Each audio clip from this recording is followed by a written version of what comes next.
ये इतना जी बिस्मिल्लाह। ये देखें, अभी हम इसमें देसी घी इस्तेमाल करेंगे। आप चाहे तो दूसरा भी कुकिंग ऑयल भी कर सकते हैं, कोई मसला नहीं है, वो आपकी अपनी चॉइस पे डिपेंड है। और मैं तो ये देसी घी ही इस्तेमाल करूँगी, जैसे आपको आपकी चॉइस पे डिपेंड है, कुछ भी लगा लें। दोनों में अच्छा पराठा बनता है माशाल्लाह से।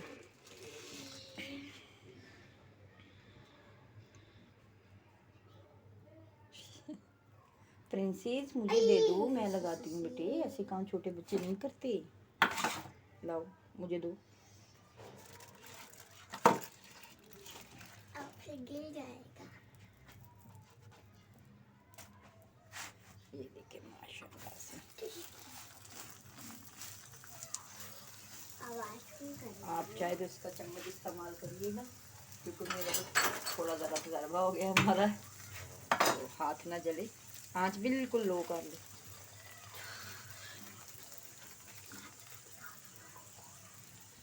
चले हम अभी आपको फाइनल लुक दिखाते हैं माशाल्लाह से। ये 2 से 3 मिनट में ही, बल्कि 2 मिनट में ही पक जाएगा इंशाल्लाह।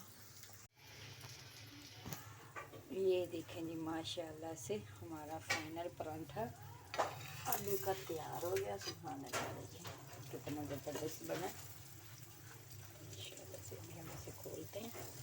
जब आप खोलोगे ना तो इसमें जो हवा निकलती है, लेकिन इस चीज़ का ख्याल रखिएगा, ज़्यादातर आप पलटा या चिमटा जो भी बोलते हैं यही इस्तेमाल किया करें। सही, ये देखें माशाल्लाह से अभी इसकी वो धुआं निकल रहा है, तो माशाल्लाह बहुत ज़बरदस्त बना है।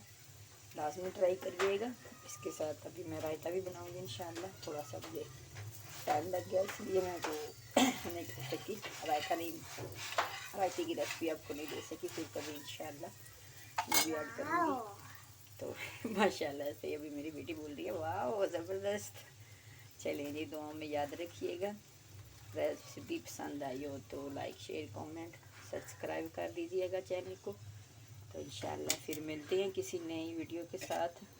यहाँ रहें, खुश रहें, शादबाद रहें, दुआ में याद रखिएगा। अल्लाह हाफिज़।